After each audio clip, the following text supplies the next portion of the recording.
Du har nu set de her 3 videoer, der handler et om at forstå, hvorfor at du måske lidt er på bagkant, evig altid.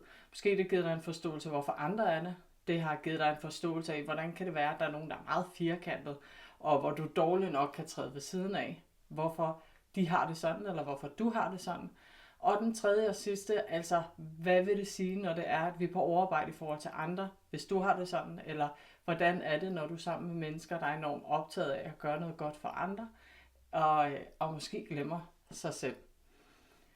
Nu sidder du tilbage og tænker, hey, den her, den kan jeg godt gribe i. Lige den der video sagde mig noget. Lige den der talte til mig, eller lige det der kunne jeg godt kende en, eller genkende en i lige nøjagtigt det, du sagde her. Uanset hvad du sidder tilbage med nu, så skal du vide, at jeg er lige her til at tale med. Så har du spørgsmål om noget, så tager du fat i mig. Du kan også gå ind på min hjemmeside, Michelle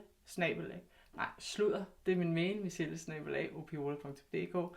Min hjemmeside hedder selvfølgelig michelleopiola.dk. Og går du derind og orienterer dig, tag fat i mig, hvis der er noget. Og herfra, der ønsker jeg dig blot en rigtig, rigtig dejlig dag, dejlig aften, dejlig nat.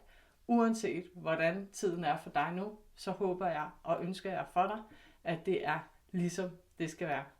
Hej.